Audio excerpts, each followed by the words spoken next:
Signore e signori, buonasera. I have no voice, but the good news is that I'm not going to sing. So relax. We are going to show the film as scheduled. As you know, this is part of N.I.C.E, New Italian Cinema Event. And as I mentioned in my little message before the invitation for the screening, N.I.C.E is also turning 25 years old in New York, exactly like Casa Italiana. And all these, yes, they deserve an applause. And when I say they, I mean this lady and all the many people that through the years work with Viviana Del Bianco. There have been many, and she's remained the constant feature of N.I.C.E. So in times when nobody brought Italian cinema of any kind to New York, Viviana started, and when other people started bringing other Italian cinema to New York, she continued to do what she has always done. And for this, we are very grateful. And we have always been faithful partners of N.I.C.E throughout the years. The selection of this year is very, very interesting. It includes a variety of films from films by the Taviani brothers, on Boccaccio, other comedies. I'm not going to tell you the program because it's very clearly stated both in the website of Casa Italiana and of N.I.C.E. And if you go on our website, you can click and see the other screenings. They're very exciting. Most of them have the presence either of the director or of an actor for the Q&A. Most of them are free to the public. Some of them have a ticket or require an RSVP. Take a good look because they're bringing really an excellent selection that gives you a taste of what goes on in contemporary Italian cinema. Thanks. No, basta così. No, comunque, grazie per il 25esimo anno che N.I.C.E è presente a New York e non è stato facile, ma New York è la sede più importante che per N.I.C.E. You all understood. She thanked and she said that it has not been easy to come for 25 years to New York, but New York is the most important city in which they have N.I.C.E.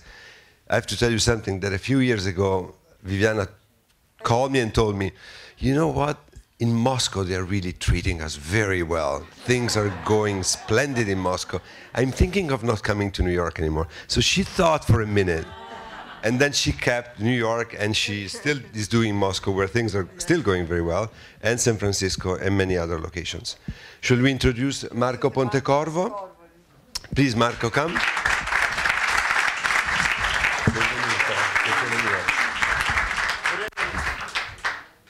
Partly Cloudy with Sunny Spells is the new film by Marco Pontecorvo. We are very eager to see it with you and then to come back on the stage to talk about it with you. Do you want to say something as a general warning or caution? General warning is careful escape. No. No, I think only this was, first of all, I hope that everything is told by the story, but there are a few things that probably you will not get it, in the sense that there are some manga parts, and the guy that is designing this one is talking in dialect. So I like a lot the contrast in between the dialect from Pesaro, that is the town where we shot, and is based the story. And this one you probably will not get it, the contrast in between the two. And the story of the manga are there because there is it's telling a difficult part of relationship in between the father and the son. It's a movie about also the values, and you will see that sometimes the values are upside down. And what else? And then enjoy, I hope. Thank you very much. Thank you for coming. We'll see you after for the Q&A. Thank you.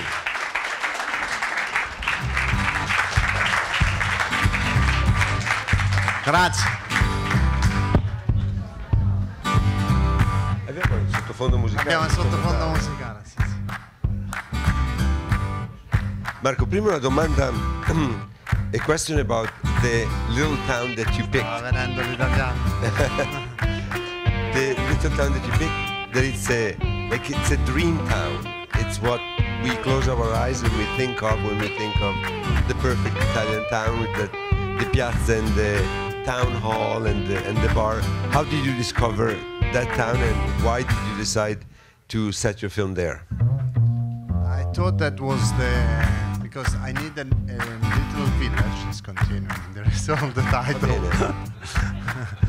So I thought about a small village to represent not only Italy like Rome, Milan, or something like that. And so a village that has, let's say, a square where everything is around the square. And this one was a perfect. We have been lucky. Let's say that it was almost at the first scouting that we found that. And as soon as I saw it, I said, this is the perfect place because there is everything, the bar, everything is around the square, and all the life, and people can meet, talk, fight around that, and the dimension. And the real name is Santugo? No. It's an invention. Tell us what the name is. Cagli. Cagli. Cagli, sì. It's just. Oh, thank you. That's Grazie. fantastic. Just a second. Yes. And my next question is regarding the ideology.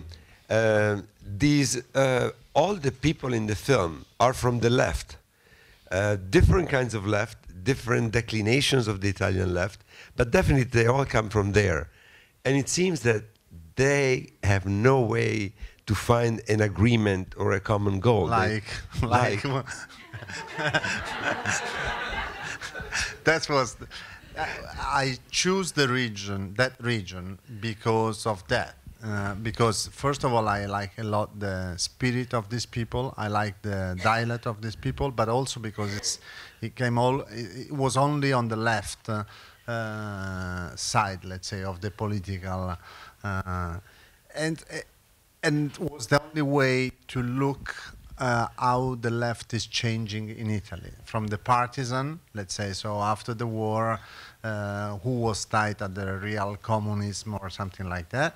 That we never really had in Italy anyway. Was different from let's say Russia or whatever. And after that, the second generation, so Ermanno and Giacomo, and how one can represent the left that is going towards we don't know where, and the other one is still in between and is trying to stay in both, come dite, in due scarpe, anyway, in both sides. To keep the foot in both shoes, but it's not in the back. And so one is more idealistic, the other one is more pragmatic. They're both quite confused. They are confused because I think that even the one that is coming, that is more idealistic, is like he's so idealistic because he had Cecco like his mentor, but it's not because he really felt everything on his skin. So it's coming only through the other one, and so he's believing and putting all himself sitting on these ideals. But I don't know if really he felt it inside. That's why when the oil arrived, he really doesn't know exactly where to go. Yes, which way. And then, I mean, then he's like the wife said, "You are always Ermanno." So the ideals that he had was, I mean, inside of him also as well. But for a moment, he lost himself, let's say. And of course, the other one found himself, in the sense that he's chasing something always neurotically. He's passing from one thing to the other one without looking never behind and chasing something. And then at the end, he slowed down. He decided to follow the. First of all, he put the money in the pocket, and then he decided to slow down because it's natural. You cannot change the nature, but anyway, he understood he wants to follow the sun. He liked baseball, and so on. So both of them arrived to something. And of course, this is a film about what happens when a sudden burst of money enters the life of people, and it basically, what they were saying at the beginning. you either commit suicide or Yes. you are destitute. But also this one was, I like this idea of the oil, because it's like a cake that they put you in front and you cannot get it, because in Italy it's not like here. Everything that is 50 centimeter under the earth is not yours, it's the government. So if, let's say, you find oil and they decide you have to move out of this house because we need to take the oil under that, you even lose something instead of gaining something. So it was really different. There is a line that now is cut, is just like underline. Highlighted. Highlighted. That difference in between. But what I was going at is that it is about that. It's about what happens when this is only like a bomb, but it's exactly to make explode all the dynamic inside of the village and the friendship and the families. And it's the families this idea itself. basically of the different generations. Apparent inability to communicate at all. They use different linguistic codes. They use. That's why the manga. I mean, that was the best. I love the way idea that the mangas speak in dialetto romagnolo. Ah, yes. I love that. I don't know if that the boy like draws Japanese manga, and then the dialect is the dialect of Marche Romagna. Yes, absolutely, absolutely. But I like the manga also because it's a movie about values, and you have. In manga, like friendship, it's really clear. They have like 4 of them, and they follow them, and this is what is the movie about. So I thought the best way to help the story was to bring the manga and put like the manga in another level, like the father and son that never are able to talk together and to find something. So the son, through the manga, is trying to put some order in the mess. In the mess, in a way, yes. In a way, it's more. The original title. It's more wise than the father. Yes. Because the manga gives some order, gives the idea. He's trying. What is good, what is bad. Exactly. And at the end, he's killing the monster. At the end, he sees the father not anymore as a monster, but as the father. And now you will excuse me for this question, but you could expect it with the last name that you have. It's a very. I can tell you something to okay. Do you want me to ask the question, or you? No, I can understand because it's the first thing that I say to the writer that wrote it to me, because the beginning was much more difficult, the story of the manga, but then we were saying if the mangas come for only 20 seconds, then it has to be very simple, otherwise you don't get the story. And so he said, okay, let's take only the part of the, let's say, the fighting between father. And the first thing that I said, you know that you are putting me in trouble like that. So it was his idea, and now I'm taking exactly as I thought while we were, yes, but anyway. The few of you who don't know, Marco of, is the son I don't want to cut the head of my father. Of Marco Pontecorvo, who is one of the most prominent directors in Italy. His most famous film, The Battle of Algiers, we presented here a restored version of the film that Criterion published. Yes, so it's really a larger-than-life figure, a mythical character in the history of Italian cinema. So the idea that basically at the end you cut the head of the father. No. Yeah, but they laugh together. They laugh together. And you start. And they laugh together and say, now the order is. And this is your second lungometraggio. Yes. Second feature film, right? The first one was also with N.I.C.E. Parada, no? Parada. And was completely different movie. Was a very serious movie, more in the line of, let's say, and very poetic. My father. And very poetic. And very poetic. He had a lot of success, actually. He won like 42 awards all over the world. And it was a movie we can say. It was much better than this.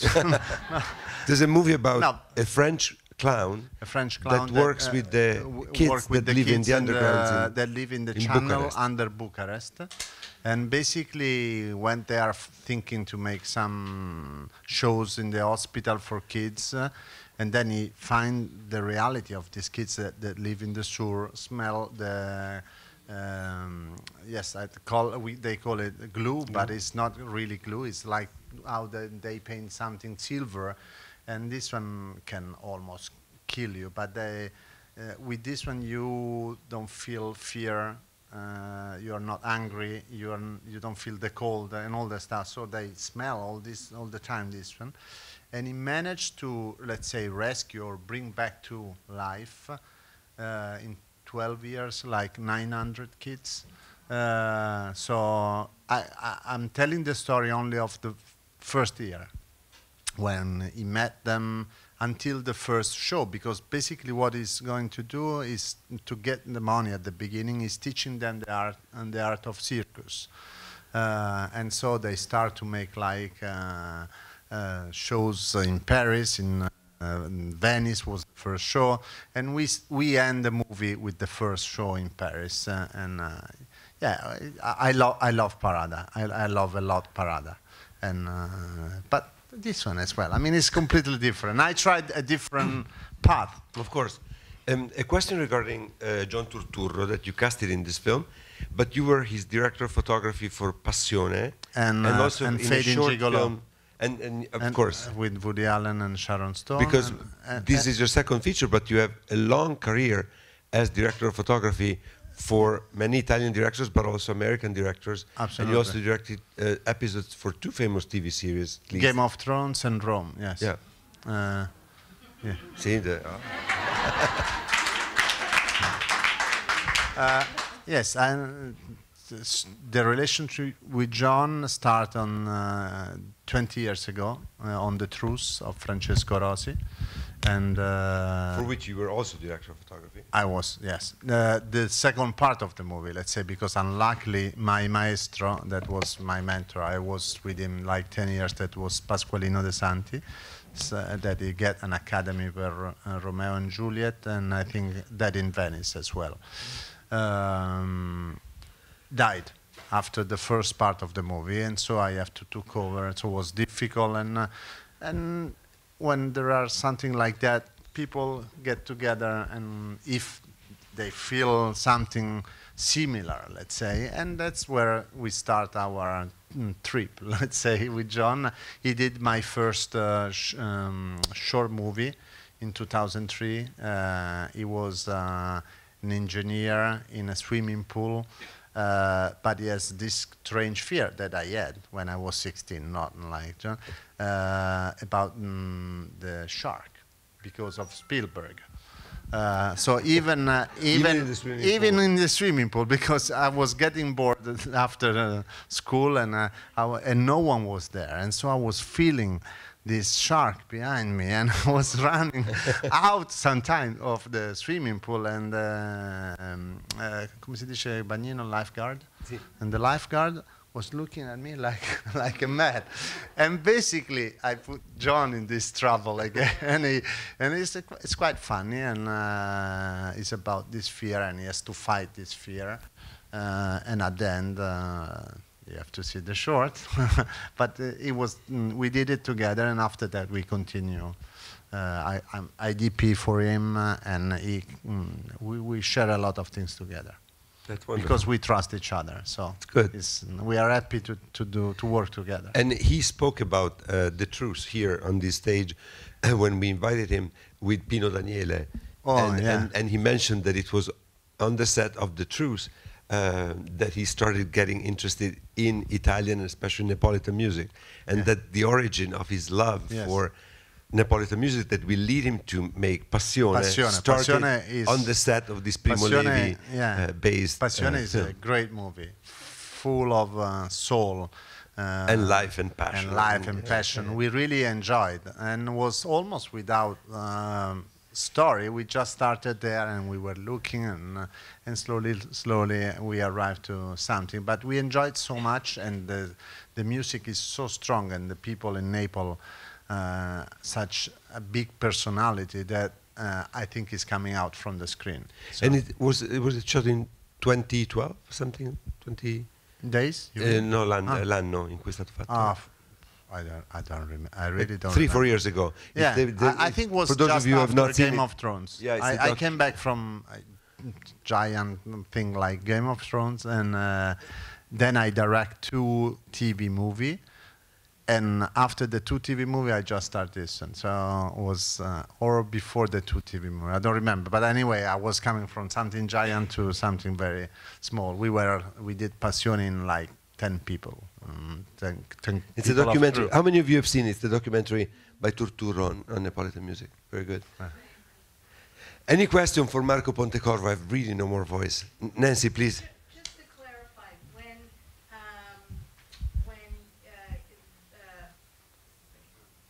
comes to Hermano's house at the gate and it says to the wife, I arranged it with the bank. Yes.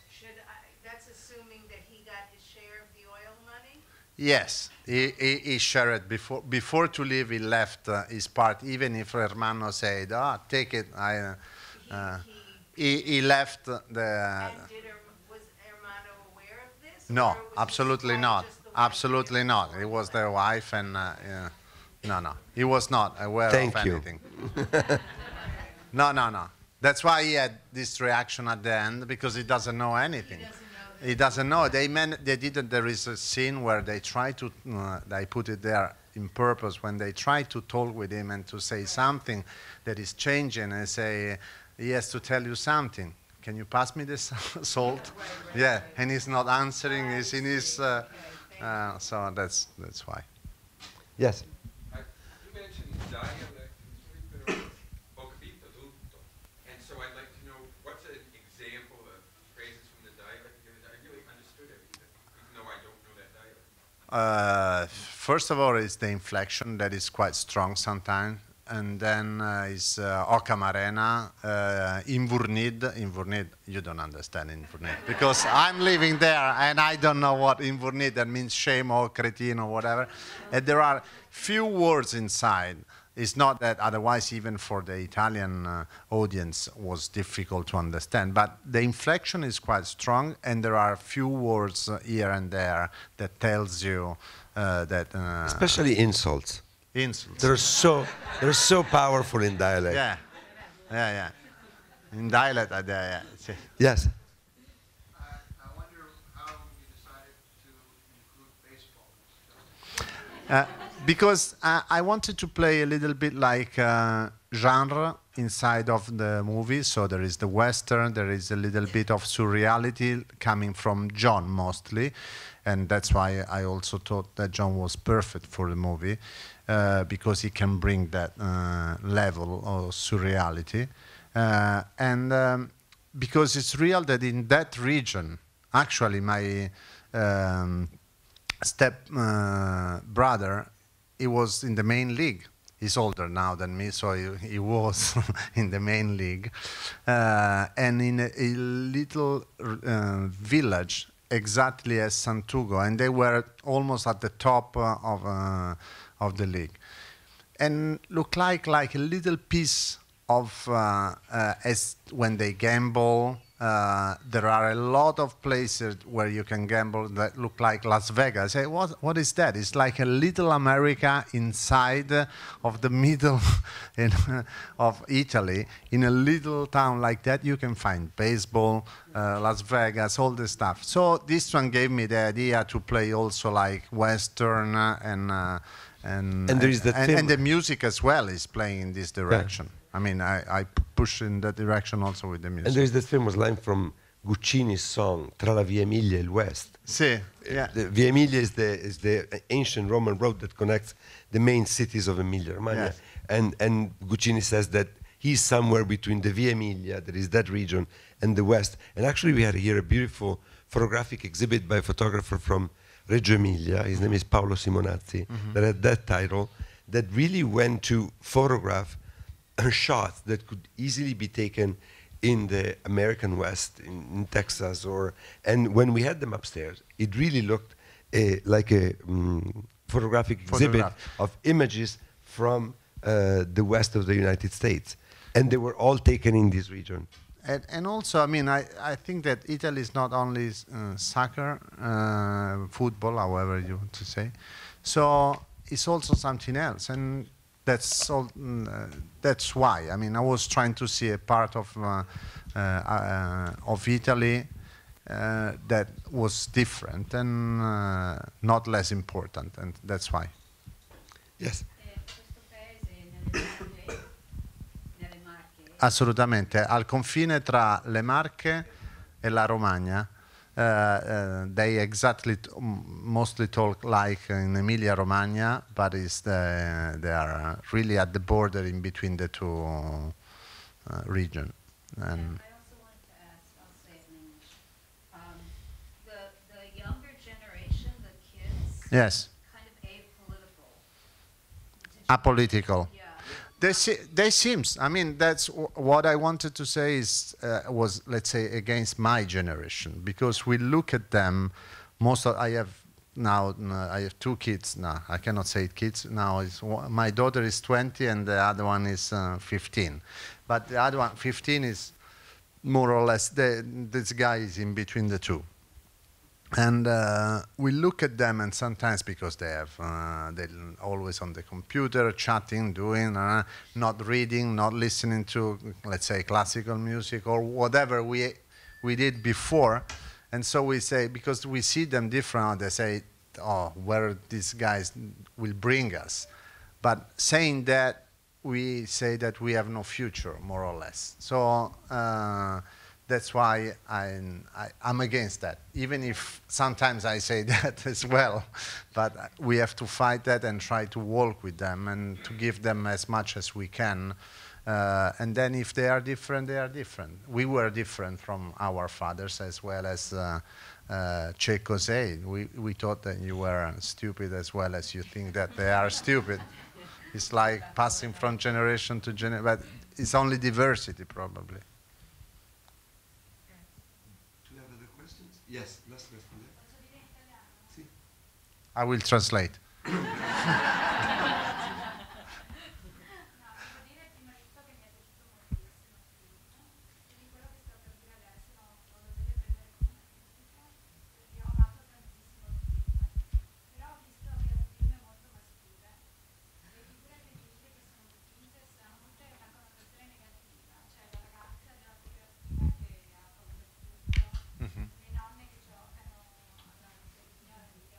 Mm-hmm.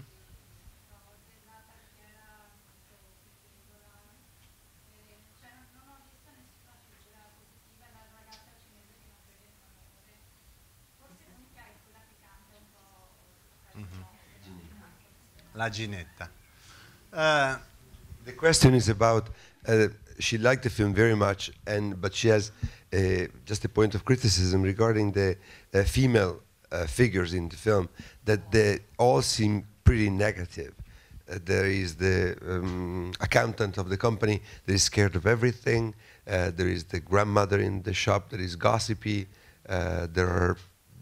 Basically, there is no positive female character. It's exactly what I think of the woman. No. It's that I don't believe. I really don't know how to answer, in the sense that my feeling, not because there are a lot of women, but it's exactly the opposite, in the sense that she bloomed, first of all, if we want to talk about Ballina, calculator. She's afraid, but she changed. I mean, she was probably the wife of Ermanno is the one that is holding the family. It's much stronger than Ermanno. So for me, it's a very positive element. Who else you said that? Yes, the mother of the wife of Ermanno. This one is such a small role, was just to make too funny. I mean, I was using, let's say, the character to tell something, and so I didn't. The rest, you said, the Chinese girl, I think, is fantastic. I love her in the sense that, I mean, she's so pure in a way, and we stop her in the street, actually. She's not an actress, she's nothing. And I say, I love her smile. And this is not what the point of view of a woman. I read this one on a blog. We were checking something in the Chinese community in Italy, and we were reading blogs and all that stuff. And actually, we find this line, or not exactly the line, but the dialogue in between them saying that. So it's not something against this girl or women. I believe the opposite. I always like. They wind up kissing. What? They wind up kissing. Yeah. It's not just friends anymore. Yeah, they are not just friends anymore, but in the cartoon. is so, non lo so.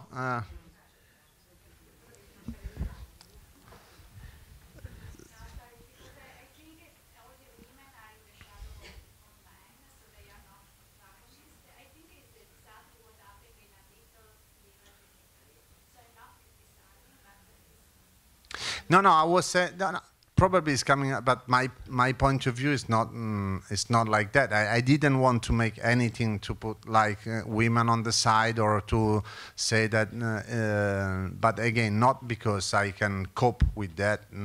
I can say if I was thinking that I was supporting, but it's exactly the opposite. So I think really that you walk one step ahead of us. Because I see it. I mean, you are capable to grow up kids, and sometimes we are able to help, and work. But you do both things most of the time in Italy, everywhere. I think so. I think exactly the opposite. I'm sorry if this one come out of the movie. Thank you. Well, last question. Really, last question. Yes. I just wanted to add to her that the German mother had left also. Yeah. This one, there is a precise reason. I really wanted to add that the German mother left also. No, we don't even see her. It's nothing against German. Anyway, no, this is because I didn't like the symmetry. In the first draft, the German wife, was there. But then the two families was exactly the same. So I was talking with the writer. I said, I don't like the symmetry. I like the idea, and there are so many families in Italy also with the mother and son or father and son. So I thought it's better, and because there were the friendship in between these two. If someone has to fail was the wife, so that's why she's not anymore in the movie. She was. It was a good character. Margarete was her name. Well, I just want to remind you that you should check out the program of N.I.C.E online, nicefestival.org, or go on our site and click on their link. The other movies that they're presenting are this movie again on November 20th.